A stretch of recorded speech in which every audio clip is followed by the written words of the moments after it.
The Manilow Method podcast is a production by Logan Allen and me, Barry Harris. Earlier this week, we released part 1 of our album discussion episode on the 1982 Barry Manilow studio album, Here Comes the Night. If you haven't watched or listened to it yet, you can go back and check it out right now. That discussion ran long, so here is part 2 of our conversation right now.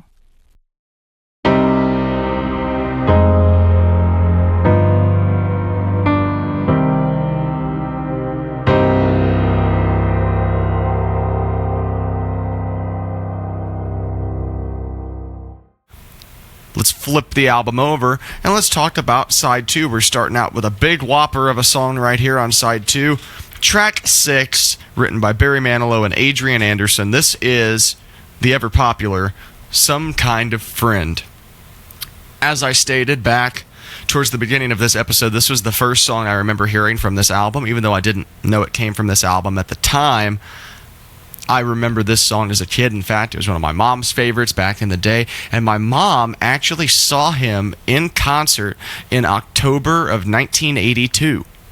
So less than a month before this album came out, she saw him in concert. Just 15 minutes from where we live now, she saw him in concert. So I like to think there's a good chance that he was doing a handful of the songs from this album, even though we don't know what was played. Hey, Manilow TV, if somebody's out there who knows somebody, that'd be a great show.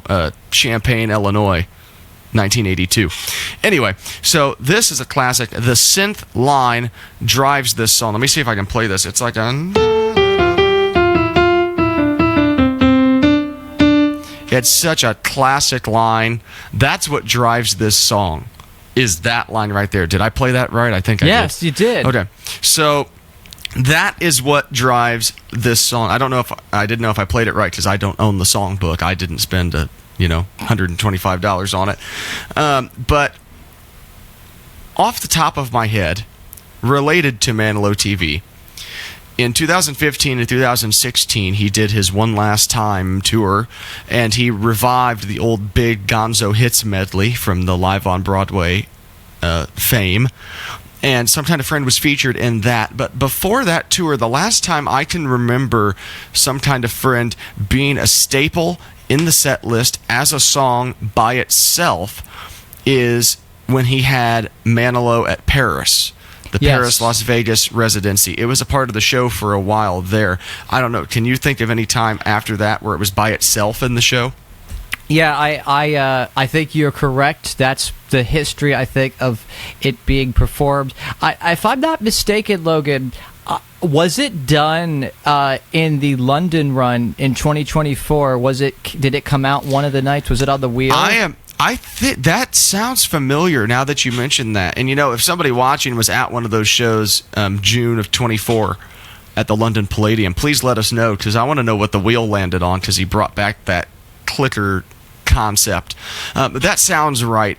If it wasn't done there, I can't think of any other place it would have been done. Correct. I know for a fact he did I Want to Do It With You, because I definitely saw a video of that being done. So I think that would be a good guess that it happened there, but I can't think of any other time in the past 15 years besides the Paris in full and the One Last Time tour in the medley. Actually, my very first concert in, I believe it was August of 1995. I'm coming up actually on the past the 30th anniversary of that. Wow. I was very fortunate. My parents took me to see that. I believe he did Some Kind of Friend in full as a band introduction song. Speaking of friends, let me introduce you to my band, and he used that for the band introductions, which of course we now know he uses Copacabana for band introductions, but for that tour he was using Some Kind of Friend. Well, that is just awesome. So do you have anything else you want to comment, please? Yeah, there's a crazy story that I heard about this. This story was told by a man named Ed Shockey. He was a legendary Philadelphia disc jockey, was a personal friend to all the stars and artists, especially the ones that had a lot of regional fame in Philadelphia before they were nationally known. In fact, 3 particular artists had that phenomenon occur. Barry Manilow, he did very well in 1974 before his second album had come out. He was selling out the Bijou Cafe, and if you might know Manilow's biography and his story, that the Bijou Cafe in Philadelphia is what turned it all around for him, because he had started his first solo tour to promote his record, the first one at Paul's Mall in Boston. That was a traumatic memory for him. Didn't go very well, and he told his agent, get me out of here. And his agent said, please do Philadelphia. Just do Philadelphia, and then we'll have a conversation. He ended up getting a good review, and then this run sold out. They had to extend him. And so he broke out in Philadelphia before he broke out anywhere else. And that similar thing happened to Billy Joel, happened to Bruce Springsteen. And the reason I'm saying this is because this is relevant for this story. Ed Shockey, 1982, he's just behind the desk. He's playing his records. And, of course, he's playing Some Kind of Friend. And he gets a call in his booth, and it's Billy Joel. And Billy Joel called him to ask, I'm listening to the song you just played. Who is that? And he said, it's Barry Manilow. And Billy was very surprised, like, oh, wow. And so that's my little story about Some Kind of Friend. It really impressed all the music people out there, including Billy Joel himself. That is crazy. Wow, I can't imagine just getting a phone call from Billy Joel. Well, they were personal friends, and Ed Shockey was the kind of guy who was very hospitable to these artists. Like Bruce Springsteen very famously would sleep in his living room on his couch because Bruce couldn't afford it. And in fact, Manilow makes a mention of that in his memoir, his relationship with Ed Shockey, and then getting to have dinner one night. He and Ed went to a Billy Joel concert, and then they all went out to dinner, and Bruce joined them. That's an interesting story. Maybe we'll tell when we do our episode on his memoir, Sweet Life: Adventures on the Way to Paradise. That would be fantastic. Let's keep moving through this one here. Actually, it's important to mention Some Kind of Friend was a big hit, but it doesn't have a key change. No. There's that little bit where it switches right after the chorus, but again, it's one of those. I define if a song has a key change by, does it start here and where does it end? Mm-hmm. Because if it modulates in the middle and then it comes back down, now whatever. But now here we go. Track 7, a very interesting cut. This is I'm Gonna Sit Right Down and Write Myself a Letter, written by Fred Allert and Joe Young. This song was originally released in 1935. Talk about this song, Barry. Yeah, so this song has been around forever, and I know that I'm sure Manilow must have loved this song growing up, and this particular version of it was an opportunity to put it into a whole new, fresh context. So the song doesn't sound old at all, because every time I hear another cover of this song, they just feel really old. And I'm not saying that's a bad thing, but it just sounds like, oh, they're singing a song from the 1920s, 30s. This doesn't feel like that at all. It feels very fresh. And in fact, now this one actually became a bit of a mainstay during the Clicker tour, at least in the North American tour. This is in 1997. It's called the Reminiscing Tour, also known as the Clicker Tour. We alluded to it earlier, where audience members Barry would spin a wheel, and the audience member would stop the wheel, and whatever album it landed on, he would do songs from it. And if it ever landed on Here Comes the Night, in the North American territories at least, he would do I'm Going to Sit Right Down and Write Myself a Letter. So this is kind of a, it has maybe a slight bit of a country twang feel to it in the way he sang the vocals, but I really like this cut. It's, as I said, it's a fresh rendition of a song that was tried and true, and I think this particular record, I think, stands the test of time. It was a great choice for him and for this particular rock and roll album. So back in 2023, when Manilow broke Elvis's record at the Westgate, one of his bits that he included in the show, and he says it all the time, he's like, he's about as far away from Elvis Presley as you could get. But in his vocal delivery in this song, I hear a little bit of Elvis. Yes. That I hear that sort of, sometimes when he's trailing off his phrases, I hear a bit of an Elvis influence. And I was wondering if you knew off the top of your head, because I just thought of this, did Elvis ever do a version of this song? Because it sounds like he could have. To my knowledge, no. I could be possibly corrected by someone who knows otherwise, but I'm very aware of songs that Elvis was known to cover and had covered. I do not believe that was one of them. Well, I think Mr. Presley might have missed an opportunity with this song, because I hear Manilow drawing from an Elvis influence singing this song. And actually, one of my notes, as you said, this is one of the most twangy songs in the Manilow catalog. Yeah, that's right. You don't ever hear him sing with the twang, and that's funny because our previous episode, which was on the Barry Denim album from 1980, that was a lean towards country that Manilow has stated on the record that was conscientiously a lean into country, but he does not twang that record up. This one he does. So yeah, I think that's quite interesting. And again, this goes back to this idea of Manilow really is changing the formula. He is giving you absolutely the opposite of what you're expecting to hear. But exactly. At the same time, though, on this album, he does deliver quite a bit of what you came to hear. And the next song that comes after this, I think, is a little bit of a palate cleanser. So, without further ado, by the way, I just looked it up. Elvis never did that song. Okay. So, without further ado, let's get in. Let's move along here. Track 8, written by Martin Briley and Brock Walsh. This is Getting Over Losing You. My personal opinion, when it comes to the deep cuts, the album cuts, the not very popular Manilow songs, this, of all of those, has one of the best choruses. This is such a beautiful song. Like, I could not get over it. I'm always going back to this song. And I want you to tell a fun story here. I think we've told it somewhere else, or we're going to tell it somewhere. We have talked about this before, but we only know of one time that this song ever got performed live. So just summarize that for us, Barry. Yes. So there was a radio contest held by a station on February 12th, 1997, and it was a contest for 150 people to win a chance to attend a private solo acoustic concert by Barry Manilow.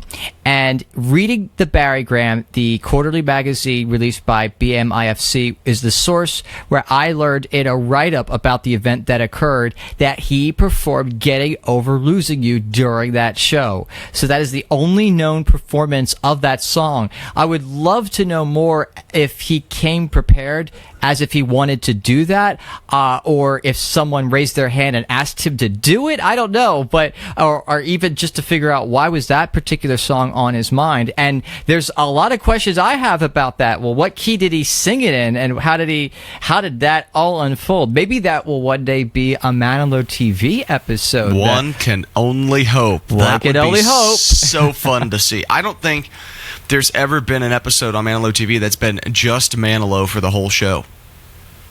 Well, I know there was one. We mean solo acoustic. There was Solo at least acoustic. one. There was one from Palm Desert where he did a benefit concert. It was audio only that aired at one point. I don't know if I've seen it re-air. I'll have to pay attention to see if that one re-airs. But we can say that solo acoustic performances are very rare by Barry Manilow. But it's interesting that we're talking about a solo acoustic performance, because this song is a huge orchestra that is behind him. If you're, as I said, this was a rock and roll record that was missing a lot of power ballads. I mean, you had Memory, you had Here Comes the Night, but now you have Getting Over Losing You. This is exactly what you would expect from Manilow, but this is really, I think waiting for a song like this in the record. We've had all these songs, and now we're here this far into the album, and now we get this really, really deep love song. I think that, I think this got the listener well primed for a moment. I think this song fits very well at this point in the record, and it's just, like I said, it's another great vocal performance. This is some of the highest belt notes that Manilow has ever put on tape, and it's really amazing to hear. I think you kind of touched on something here. They really conquered the challenge of the pacing of the album, because they started with a rock song, and then they did a Manilow ballad, and Here Comes the Night, and then they did another Manilow type ballad with Memory. Then Let's Get On With It, Some Girls were kind of the new concept. Some Kind of Friend was the new concept, but there was enough Manilow in it that it was a hit. Then I'm going to sit right down, write myself a letter, was a total 180 from everything before it, and then now we've gotten to Getting Over Losing You. So I feel like they paced this album really well to introduce the new concepts that they were trying to put into people's minds for Barry Manilow, but they still kept just enough of the old styles to make it seem digestible for people that maybe this was their first Barry Manilow album and they had heard the reputation of like, oh, Weekend in New England, looks like we made it even now. They'd heard the reputation of those songs. They'd heard those songs on the radio. If this was my first album that I was like, in the fan base, conscious for its release, I would have been all over this thing because it has everything and it's not what I'm expecting. So as a musician and as just a fan of music, this has been just an incredible album. So now I think we're good to move on to the final handful of tracks we're going to talk about on this episode. Thank you for sticking with us. All of these episodes have been a lot longer than we thought they were going to be, but has to happen. So here we go. This right here is track 9. Once again, music by Barry Manilow, lyrics by John Bettis. This is track 9, Heart of Steel. Now, I want to make an interesting connection here, and I want to see if I can blow your mind with this. Okay. For those of you who don't know, I try to blow his mind as best I can because he blows my mind all the time, and anytime I think I have something, I get excited. So, I'm going to go out on a limb and say that this song is the precursor to I'm Your Man. Okay. Tell me more. Let me explain why. It's in the same key, first of all. C, right there. Listen to this chord progression. This chord progression is from Heart of Steel.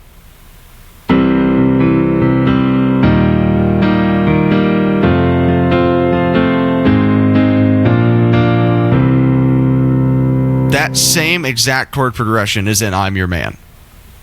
The same exact progression. C, E flat, F, and then 2 counts of A flat, B flat, back to C. That same chord progression is in I'm Your Man. Obviously, I'm Your Man is more electronic and produced, but the same progression is there. And I noticed that this song, whenever they would put out a single, this song was the B-side to 2 of the singles. Which leads me to believe they were kind of hoping, at some point this song could get some traction and become, a fan favorite. And when it didn't, they recycled elements from it, put it into I'm Your Man, and that became the lead-off song for the Manilow RCA album. What are your thoughts on that? So, regarding that connection to I'm Your Man, I'm not sure if it was a conscious effort to recycle, but it's a great chord progression because that's what my particular note was, what a cool song. This is such an underrated song that, again, another great one that got buried and nobody really thinks about, but that it's such a catchy little intro.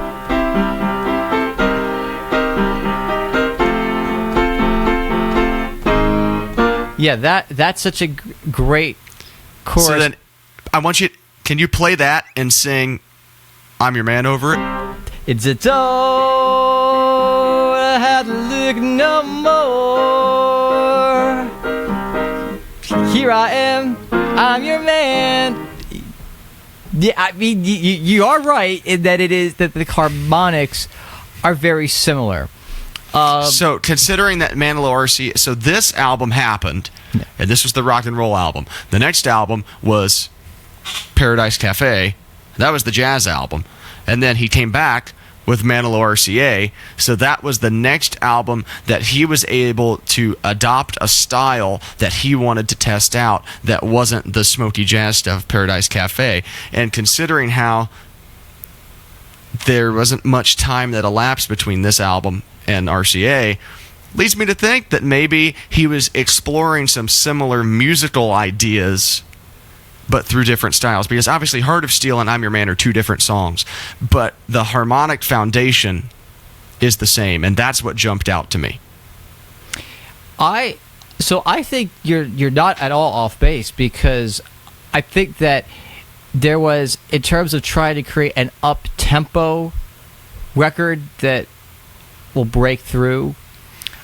I don't. Maybe that's not a coincidence that it's the same kind of chord structure, but different melody.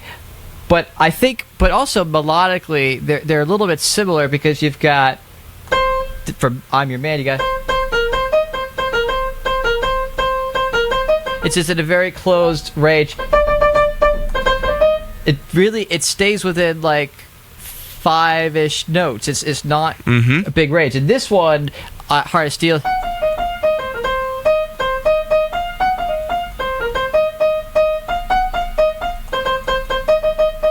So we're actually, again, we're closed in our range. We are not going down here or any. We're sticking to a very narrow range. So I don't know. This is a. You've got the gears are spinning in my mind. That was my goal. Yes, and I think, I said I didn't think it was a far stretch, and yeah, this seems very similar. But I think it's a very catchy chorus. You can't break it hard to steal. You won't see me down on my knees again. It's almost like it makes me think of Motown a little bit. The way that is phrased, I wouldn't. It seems like something Holland Dozier and Holland would possibly do. So that's what I like about this album, that he's drawing on all of these rock and roll R&B influences and putting them on his record. I mean, that's what I like about this song. And it's got a great tenor saxophone solo. It's very similar, same musician as the I Want to Do It With You single. And I like this a lot. And I think this one is overlooked a lot. Yeah. All right. I think it's time to get to a big doozy of a song here. Track 10, the final track of the regular release of Here Comes the Night. This is an awesome song. Track 10, written by James Jolis, Kevin DeSimone, and Barry Manilow. Stay. This is such a gorgeous song. And I wanted to ask you this. Live in Britain in 1982, famous live album that he released, this song is included. It's the only song from Here Comes the Night included because the album would come out more than 6 months later.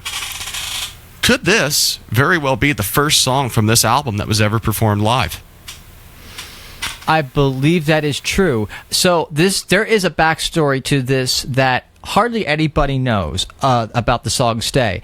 So firstly, the song Stay existed prior to Manilow ever being involved in the song. In fact, there is a recording of Stay that was done by a vocal group. This vocal group, I'm trying to remember their name, but I can just look it up and find out what it is. But they were a group in which Kevin DeSimone and James Jolis wrote this song for them. So they are called Ray, Goodman, and Brown, if you want to look it up. And they recorded Stay, again, before Manilow was ever involved.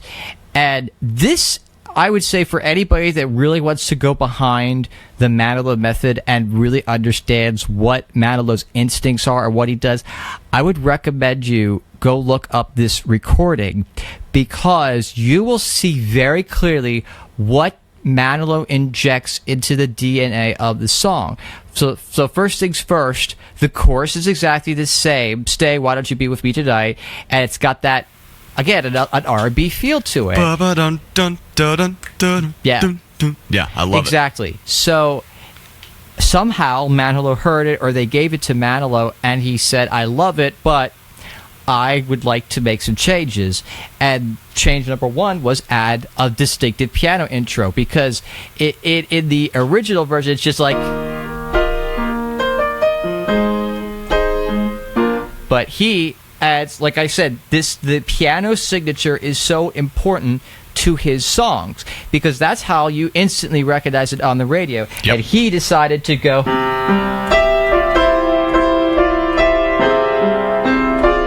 So, he had the instinct to give it a signature. He rewrote the verses, And then, even though the original version modulates at the end, he refined how it modulates to a place that was more predictable. From he was in the key of C, then it goes into E flat, and he modulates up to there. So he kind of rounded out the modulation. But like I said, I recommend that for all of our viewers and listeners to actually go look up that original version by Ray, Goodman, and Brown, and you'll hear exactly what the song sounded like before Manilow was ever involved with the record. And then go listen to the Manilow version. And when you hear this, I should say this has a little bit of a different sound to the record because the touring band came on in to record this. So that's why Bud Harner plays the drums. That's why Buffy Hendricks is singing the background vocals.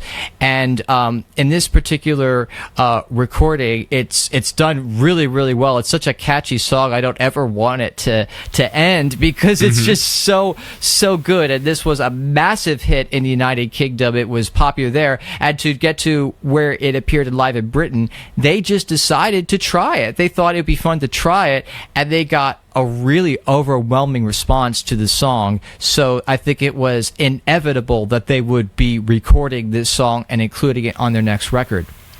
And as I mentioned earlier in the episode, this is the second song that I was introduced to on this because of Live in London that was released a little more than 10 years ago. They did it, and in fact, last year in London when he did his 2 weeks or however long he was there at the London Palladium, this was a staple in that show that he would do stay. So like you said, it was a big hit in the UK, and I'm glad I live where I live, but I wish I had a place in the UK for every time he went over there. I was just about to say that. Well, I'll tell all of our United Kingdom viewers and listeners, which I hope we are reaching you out across the pond. If you would be willing to host Logan and I, we will come and we will give you a personal concert of your favorite Manilow songs. All the UK hits, we would be glad to perform them for you. Just give us the outlet to do it, and we'll figure out a day. Like, seriously. Yeah. Bermuda Triangle, Sweet Heaven, You're Looking Hot Tonight, all of these great... Oh, I can't stop smiling just thinking about it. So that is the main track list from Here Comes the Night. But now we have something special to talk about. Barry, I'm going to bend over and pick this up. What are we about to talk about? Oh, Julie. This is one of the... someone told me that this was one of the first major extended play records, a 12-inch record that was just its own separate release. So, Logan, let's see that vinyl. There it is. Oh, Julie is an extended play record that contained 4 songs. 2 of the songs had already been published on the Here Comes the Night album, and 2 of the songs were brand spanking new, and so that means we have a few more songs to talk about here. Absolutely. Let's just get going here. Title track, Oh Julie, written by a singer known as Shakin' Stevens. That's right. I found out his actual name is Michael Barrett. Interesting. Shakin' Stevens is the name, and that is the name credited on the album. It is Oh Julie by S. Stevens. So... And in fact, what's fun here is we can talk about who played on each song because it has every single credit for every of the all 4 songs.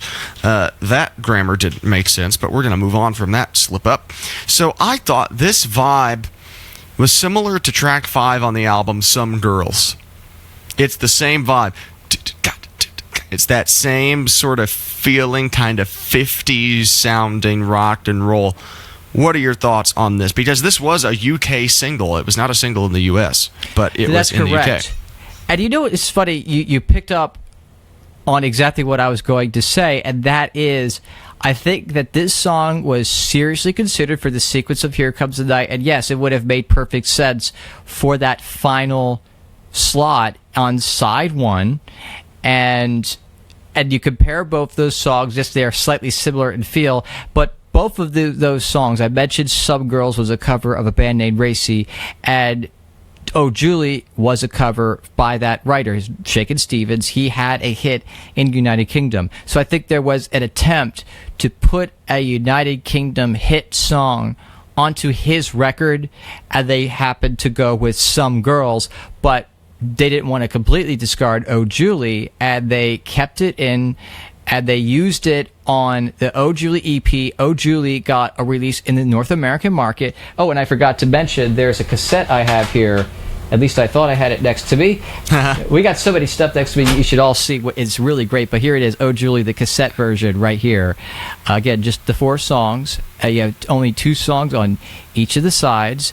And so Oh Julie is released in North American markets. But interestingly, it was used as bonus tracks in foreign markets. So in Japan, it's on the CD, or excuse me, it was on the original vinyl release and the CD issues. It was put after Getting Over Losing You and before Heart of Steel. And so it was also a bonus track on the I Wanna Do It With You cassette release. But we do have to mention something about Oh Julie. There's 2 different versions of it. So one is the very commonly published version that's on the B-sides of records on the Oh Julie EP. But when it was first issued in Japan in the mid-1980s, it was different. And what was different about it is that Manilow had multi-tracked harmonies, kind of a la Let's Hang On. And so it was very similar in that vibe. And I really dig that version, I think, more than the version they released. Now, we have no idea why that happened, why that version was released, because in the 90s, when there was another Japanese issue, they actually removed that and they restored it to the original version. So that suggests that the mid-80s CD release version that has all the multi-track vocals maybe was completely unintended, that maybe someone grabbed the wrong box and maybe it said Final Master, and only to overlook that the real Final Master was done a few days after that or something. I don't know. Mistakes happen all the time, and that could have just been a mistake. But I liked there was a mistake. If it was a mistake, I liked it a lot. I as a kid, again, loved this Oh Julie song. And, you know, it's nice. It's another great rock and roll tune. And it's very catchy. I think Manilow did great with it. And he did include this in his show. He did this very often. He told a story. He paired it with American Bandstand and would tell the story about rushing home to go watch American Bandstand. And he had a crush on Julie, one of the dancers that was in the on the program. And so he decided to say, Oh Julie, paired up with American Bandstand. So this was a part of the show for a little while when he was promoting Here Comes the Night, and then subsequently the Oh Julie EP. So it's a really nice song. I don't believe this is available digitally anywhere, but that could easily change very quickly. So I found Oh Julie on YouTube, but nothing Spotify, anything of that. But seeing as he used it to promote the album, going back to what we talked about before, there's a good chance my mom heard it in October of 1982. So maybe she heard it, but she didn't realize that she had when she found this album. She heard something very, very rare. I would like to think she did. Again, Manilow TV, somebody get on that. Okay, here we go. Here's the other new track from the Oh Julie EP. This is a song called Heaven, written by, if you've seen our last few episodes, the Copacabana Dream Team, Barry Manilow, Bruce Sussman, and Jack Feldman. Here's a theory I have. Yes. The hat is on. This song, to me, feels very similar to I Want to Do It With You. That's exactly what I was going to say. You took the words right out of my mouth. So my thought is, was this song considered to be the album opener? But then Clive Davis came in and told him, you have to do I Want to Do It With You. Also, hang on. Did we decide on a second Clive song? I totally forgot to tell you which one. I think that I'm going to go with Getting Over Losing You. Yes, that was my pick. I think that was the second Clive Davis song. Yeah, so I'm sorry, we had to jump back to that because I actually forgot to mention that because I said I like playing that game. And we will come back, and if we learn new information significant, we will come back and we're going to talk about it. We promise to do that. So that's why we ask for your feedback because when we produce future episodes, we will incorporate your feedback. So back to Heaven. I think it could be the album opener that was originally chosen because it is written by Manilow and Bruce and Jack, but then Clive came in and said, you need to do this song, and that took over. Go ahead. I 100% agree, and I say if you look at Occam's razor, for those who don't know what Occam's razor is, it's just a saying that the simplest explanation is oftentimes the correct and best explanation. And I think Heaven was written as an opener to the album and just didn't fit, but found a home with Oh Julie. But it's a really amazing record. I love how the orchestra grooves, and that's very rare. It's very hard to make an orchestra groove like it does on this record.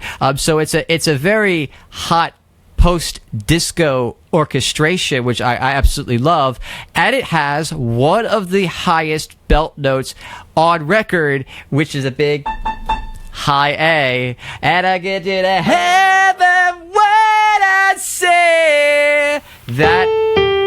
Yeah. He awesome. He gets it out. It's amazing. But one of the things that my mom told me, an interesting story, that there was a nightclub that was in her local area that did advertisements on the radio, and they used that song for their advertisements. Now, what's not clear to me is whether that was authorized or licensed. I don't know. I have a suspicion it may not have been, but it's such a catchy song. It's just such a dreamy song with the arrangement with all the harps. Just like talk about giving the harpist a big job to do. There's a lot of glissandos on this particular record. Harp was played by Dorothy Rimson. That's on this album right here. In fact, let me just list the credits on this. Paul Jackson Jr. played guitar. Mike Baird played the drums. Scott Edwards played the bass. John Hobbs played the keyboards. Dorothy Rimson played the harp. Alan Estes played percussion. Barry Manilow did the synthesizers, and the background vocals were Tom Kelly, Richard Page, and Steve George. So there was a different rhythm section for this particular song. These album sessions, there's just an energy that was really great that was captured on all these recordings. They as I said, this is one of my favorite sounding studio sessions, all of these together. And so I'm glad that not only do we have the Here Comes the Night album, we also have the Oh Julie EP to keep the party going just a little bit longer. So we have one more song to talk about before we start wrapping this up. That's right. Well, there's something very exciting that I learned about when I was doing some research. So a lot of you, if you have been a fan of Barry Manilow's for a long time, you will know about the song Dancing in the Aisles. And many of you know that it originated, there's the CD single for Dancing in the Aisles, which interestingly was recently given its own single release, and it even recently was prominently sang in the concerts, very recently. And so it has been potentially teased as maybe being included on his next album, to be determined. But one thing that I learned in my research, so Dancing in the Aisles was a song that was written by Barry Mann, Cynthia Weil, and Barry Manilow. So these are two legendary songwriters, and Barry Manilow teamed up with them to write Dancing in the Aisles. To research, I went onto the official Barry Mann and Cynthia Weil website, and I found that they had Dancing in the Aisles as a digital download. This was many years ago. This is at least 15 years ago.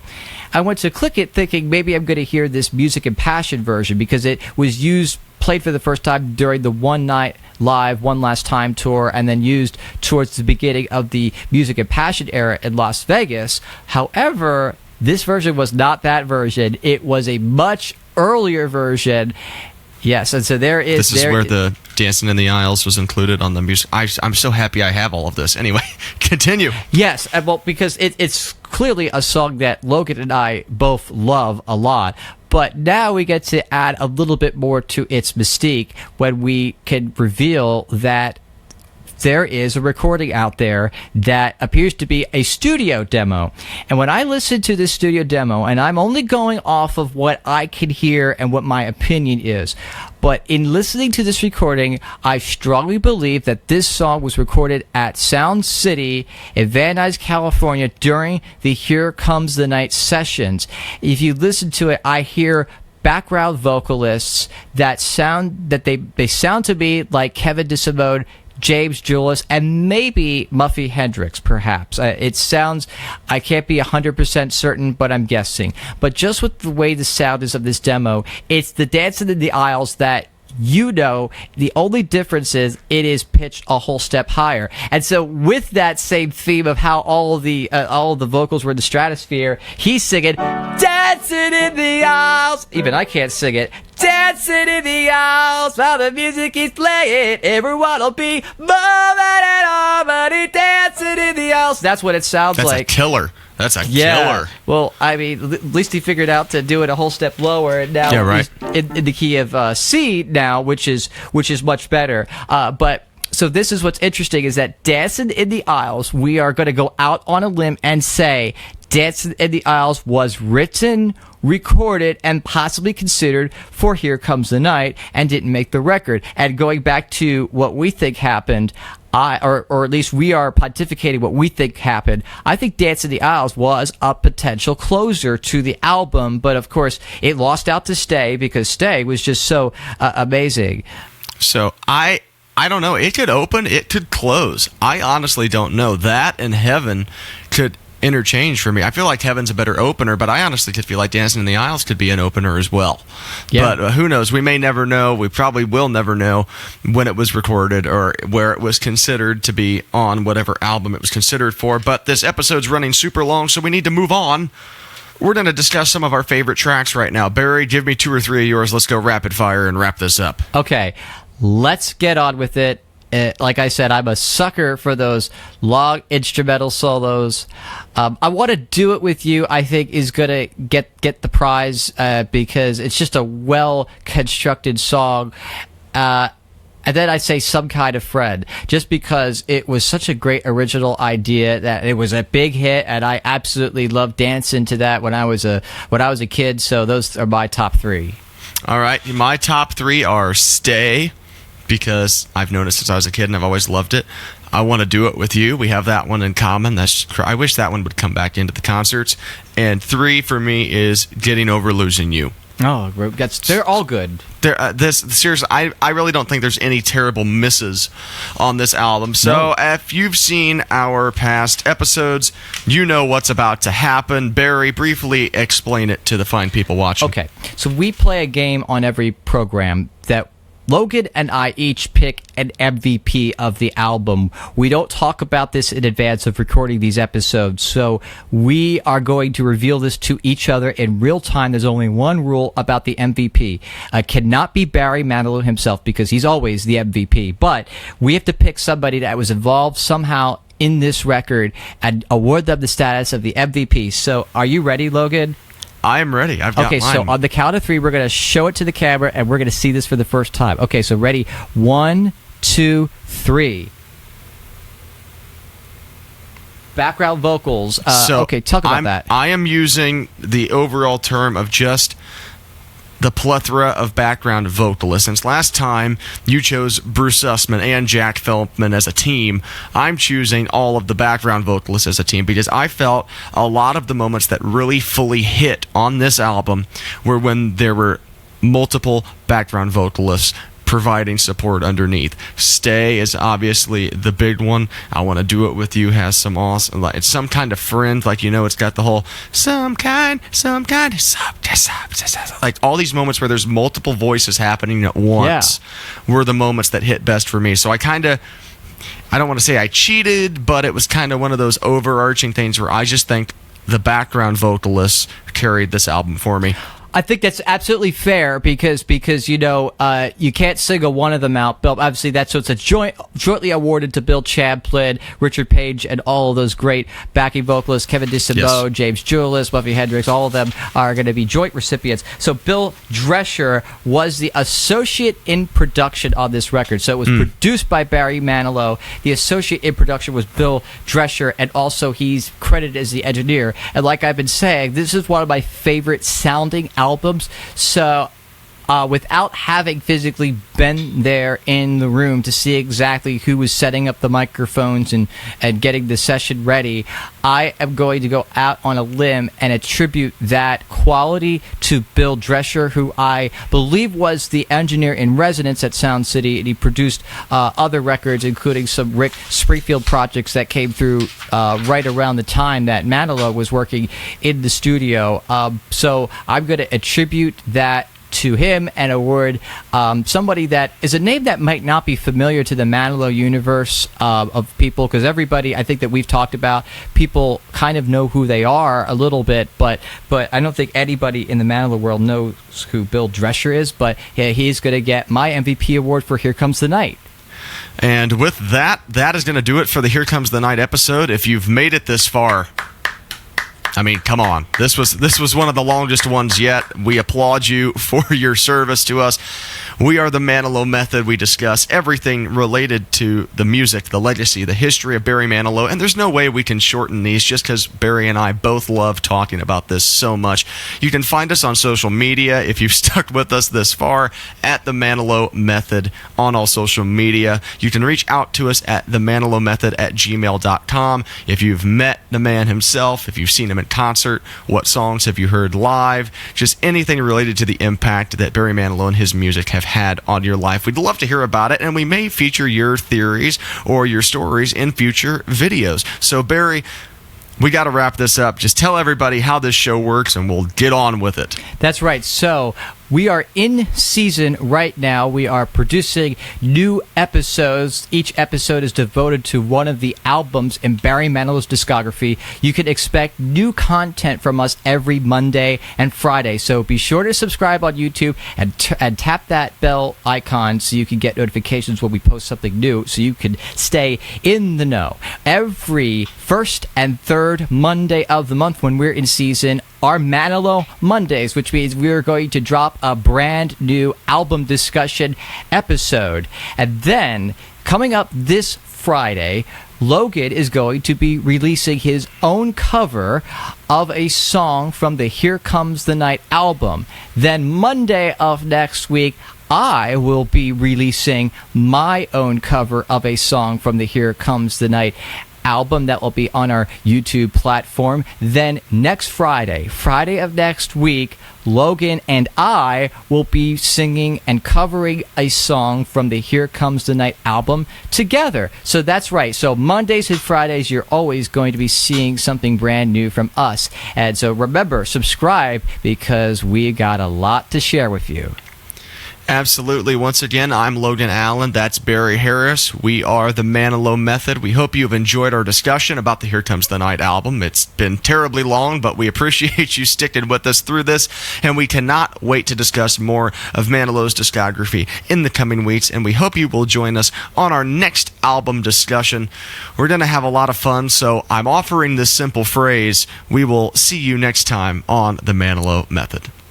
Hey everybody, we hope you enjoyed today's episode of the Manilow Method with me, Logan Allen, and my co-host, Mr. Barry Harris. Before we go, I just want to make a brief plug for the Manilow Music Project. For those of you who don't know what that is Dr. Manilow's nonprofit organization that donates funds, equipment, instruments to schools' music programs that can't necessarily afford them. They're a great project with a great mission, and we highly recommend you check them out. You can find them at Manilow Music Project on social medias and at manilowmusicproject.org online. You can donate there and learn all sorts of other information.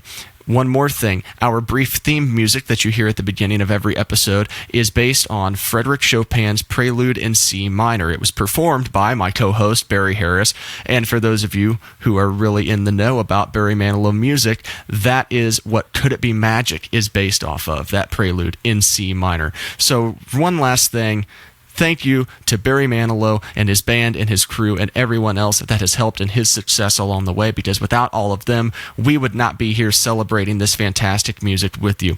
So be sure to tune in later this week on Friday when I drop a cover song from the album that we just discussed, and then Barry is going to drop one next Monday, and then we're going to drop a collaboration on one of those songs next Friday. So we've got content rolling out for you all week long. We hope you subscribe, hit the notification bell. Anytime we post a new video, you will be alerted.